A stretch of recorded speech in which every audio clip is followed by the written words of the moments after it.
మారుతున్న పరిస్థితులకు అనుగుణంగా ప్రజలకు తగిన రక్షణ కల్పించాలన్న దిశగా కరీంనగర్ పురపాలక సంస్థ దృష్టి సారించింది.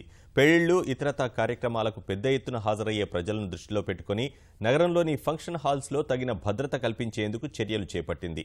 ఆయా సదుపాయాలు కల్పించకపోతే చట్టరీత్యా చర్యలు తీసుకుంటామని హెచ్చరించి అమలయ్యేందుకు కృషి చేస్తోంది. కరీంనగర్ నగరపాలక సంస్థ అభివృద్ధి, ప్రజల భద్రతపై దృష్టి సారించింది. రాష్ట్రంలోని అన్ని జిల్లా కేంద్రాల కంటే ఇక్కడే అత్యధికంగా ఫంక్షన్ హాల్స్ ఉండటంతో వాటిలో రక్షణ, భద్రతా ఏర్పాట్ల కోసం నడుంబిగించింది.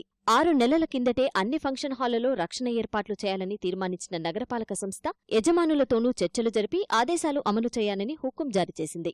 మొదట్లో ఆదేశాలను కొన్ని ఫంక్షన్ హాళ్ల యాజమాన్యాలు పెడచెవిన పెట్టడంతో అధికారులు వాటిని సీజ్ చేశారు.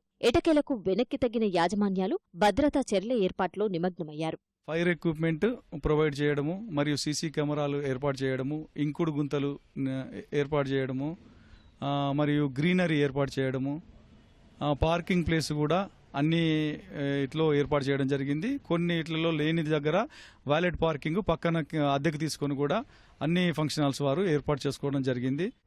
ఈ 5 నెలల సంది అసలు సీజన్ లేదండి. మాకు మొత్తం చాలా ప్రాబ్లమ్స్లో ఉన్నాయి. మాకు ఫంక్షన్ హాల్స్ అసలు నడవడం లేదు. చిన్న చిన్న కూడా ఎవరు రావడం లేదండి. మంచి రోజులు లేవు కాబట్టి ఇక ముందు కూడా మేము పబ్లిక్ సౌకర్యార్థమే ఇన్ని ఫెసిలిటీస్ పెట్టినా కానీ అతి తక్కువ రెంటు తెలంగాణలో, మన కరీంనగర్ జిల్లాలో ఎక్కువ ఫంక్షన్ హాల్ ఉండడం వలన చాలా తక్కువ కిరాయి తీసుకొని మేము ఇవ్వడం జరుగుతుంది. కేవలం సేవాభావంతో ఇవన్నీ కార్యక్రమాలు చేస్తున్నామండి. భద్రతా చర్యల్లో భాగంగానే ముందుగా ఫంక్షన్ హాల్స్లో రక్షణ చర్యలు చేపట్టేందుకు కఠినంగా వ్యవహరించామని మేయర్ రవీంద్ర సింగ్ పేర్కొన్నారు. ఇప్పటికే వాళ్ళు పని మొదలుపెట్టినట్టు మా దృష్టికి వచ్చింది. ఇంకా ఏమైనా ఉంటే పూర్తి స్థాయిలో ఈ నెల రోజుల్లో పూర్తి స్థాయిలో అన్ని నిబంధనలు వాళ్ళు పాటించాలని కోరుతున్నాం.